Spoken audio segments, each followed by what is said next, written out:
1500واں جشن ولادت کی منانے کی تیاریاں ہیں، اور انشاءاللہ یہ تیاریاں جاری ہو چکی ہیں اور انشاءاللہ یہ جاری رہیں گی انشاءاللہ۔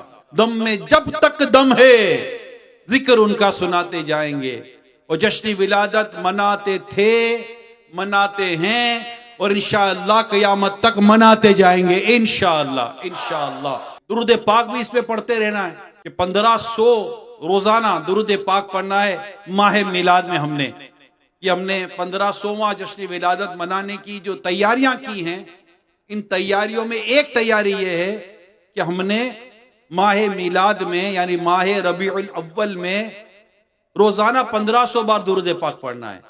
تو انشاءاللہ اس کی برکتیں نصیب ہوں گی، اور یہ درود پاک بارگاہ رسالت میں ہم نظر کرتے رہیں گے انشاءاللہ انشاءاللہ۔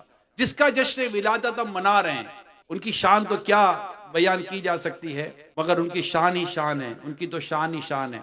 اعلیٰ حضرت علیہ رحمہ کیا خوب لکھتے ہیں، اے رضا خود صاحب قرآن ہے مداح حضور، اس سے کب ممکن ہے پھر مدحت رسول اللہ کی۔ یہ پیارے آقا صلی اللہ تعالی علیہ وآلہ وسلم کی جو خوبیاں بیان کرنا ہے، اس کی تو کوئی انتہا ہے ہی نہیں۔